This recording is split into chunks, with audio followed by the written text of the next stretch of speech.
আসসালামু আলাইকুম। আজকের এই ভিডিওটা তাদের জন্য যারা সামনে ঢাবি পরীক্ষা দিবা তো এবং ইঞ্জিনিয়ারিং প্রিপারেশন নিতেছো। তো যাদের একটা ঢাবিতে সিট দরকার, তারা আসলে বায়োলজি অনেকে পড়েনি। যারা ইঞ্জিনিয়ারিং প্রিপারেশন নেয় তারা বায়োলজি পড়ে না ভালোভাবে। তো আজকে আমি কিছু টেকনিক শেয়ার করব। তো প্রথমত আমি যে ভুল কাজ করছি সেটা শেয়ার করব, আর আমার একটা ফ্রেন্ডের একটা ঘটনা শেয়ার করব। তো প্রথমত আমি ঢাবি পরীক্ষায় যখন খাতাটা দেয় তখন খাতাটার উপরে লেখা ছিল তুমি কোন কোন বিষয়ে অ্যান্সার করবো।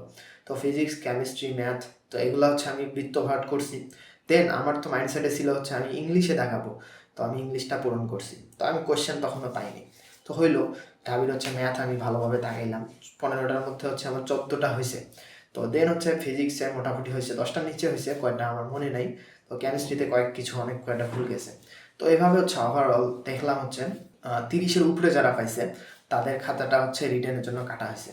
তো আমি 29 পয়েন্ট সামথিং পাইছি।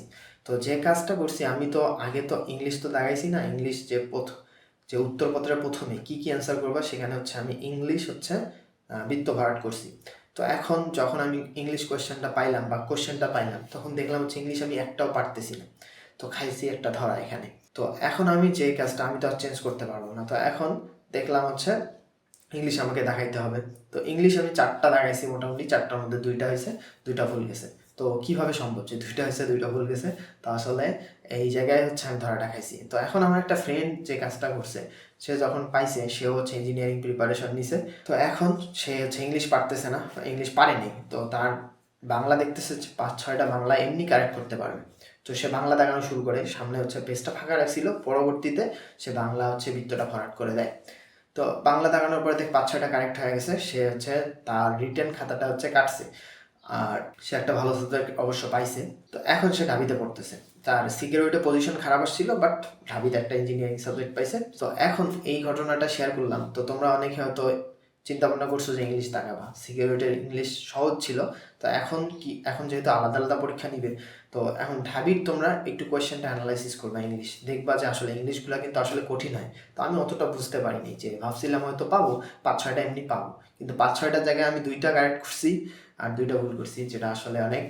আমি যদি অন্তত 4টা যদি কারেক্ট করতে পারতাম, তাহলে আমার রিটেন খাতাটা মূল্যায়ন করতো। আর রিটেনে কিন্তু আমি খুব ভালো লিখছিলাম, ফিজিক্স, ম্যাথ, কেমিস্ট্রি মোটামুটি আমি ভালোই লিখছিলাম। ইংলিশ পারি নাই, তবে খাতাটা যদি আমার কাটতো, আমি মনে করি ওভারঅল রেজাল্ট আসতো। যেহেতু আমি এমসিকিউতেই আটকাই গেছি, তো আমার রিটার্ন খাতাটা আর কাটেনি। তো তোমরা যারা চিন্তা ভাবনা করতেছো বায়োলজি না দেখায় অন্য ইংলিশ অথবা বাংলা দেখাবো, তো তাদের জন্য এটা একটা রিমাইন্ডার। আর সামনে এই ভিডিওটা আগে বানানোর একটা উদ্দেশ্য আগেও আমি একটা ভিডিও বানাইছিলাম, অনেকে দেখছো কিনা জানি না। তো আগে বানানোর উদ্দেশ্য সামনে যেহেতু পরীক্ষা, সামনে 1.5 মাসের মতো টাইম আছে। জানুয়ারি মাসটা পুরো আছে, ফেব্রুয়ারি মাসটা 15 তারিখ পর্যন্ত আছে। তো এখন তোমরা যে কাজটা করতে পারো, তোমরা তো এমন না যে বায়োলজি একদম পড়ো নাই, ইন্টারে কিন্তু বায়োলজি পড়ছো। তো সেগুলো যদি কয়েকটা ক্লাস করো, যে অ্যাডমিশনের বায়োলজি ক্লাস করো, তারপর নোটগুলো দেখো কীরকম কোয়েশ্চেন আসছে, সেগুলো যদি কোয়েশ্চেনগুলো প্র্যাকটিস করো, আশা করছি সেখান থেকে তোমরা এমনি 6-7টা কারেক্ট করতে পারবা। আর এই 6-7টা কারেক্ট করলে আমি মনে করি ইনশাল্লাহ তোমার চান্স হবে। আর যেহেতু আমি তো বললামই তো ইংলিশে মাত্র 2টা কারেক্ট করছি, 2টা ভুল গেছে। তো সেক্ষেত্রে তুমি 5-6টা কারেক্ট করতে পারলেই, আর এদিকে যদি ভালো করো, যে ফিজিক্স, কেমিস্ট্রি, ম্যাথ, এগুলোতে যদি ভালো করো, আশা করছি তোমার একটা ভালো একটা পজিশন চলে আসবে। তো এই ভিডিওর উদ্দেশ্য ছিল এটা তোমাকে জানানো, যে তুমি যদিও বায়োলজি স্কিপ করতে চাও, বায়োলজিক্যাল সাবজেক্টগুলো পাবা না। আমি জানি ইঞ্জিনিয়ারিং যারা এক্সপিরিয়েন্স তারা বায়োলজিক্যাল সাবজেক্টগুলো নিবেও না, কিন্তু তোমরা যদি সিট ইনশিওর করতে চাও, তাহলে একটু টেকনিক খাটাবা, যে আসলে দেখবা বাংলাটা পারতেছো না, বাংলা কয়েকটা পারতেছো না, ইংলিশ পারতেছো। যদি একান্ত হয় তোমার ঢাবি টার্গেট না, কিন্তু ঢাবিতে সিট চাচ্ছ, তুমি একটু বাংলাটা ট্রাই করতে পারো। অথবা এখন যেটা বললাম, সামনে 1.5 মাস টাইম আছে, বায়োলজিটা একটু দেখতে পারো। অন্যান্য ভার্সিটির ক্ষেত্রে বায়োলজিটা তোমার সুবিধা হবে এখন থেকে যদি কন্টিনিউ করো। তো আজকের এই ভিডিওটা এই পর্যন্ত। নেক্সটে কোনো একটা ভিডিওতে আর অন্য কোনো এক্সপিরিয়েন্স নিয়ে তোমাদের সাথে আসবো, যে ভুলগুলো আমি করছি সেগুলো শেয়ার করবো, যেগুলো করে আমি যে কয়টাতে চান্স পাইছি, ভালো পজিশন পাইছি, সেগুলো তোমাদেরকে শেয়ার করবো। ভিডিওতে অবশ্যই লাইক, কমেন্ট আর শেয়ার করবা, আর চ্যানেলটা অবশ্যই সাবস্ক্রাইব করবা। দেখা হচ্ছে নেক্সটে কোনো একটা ভিডিওতে।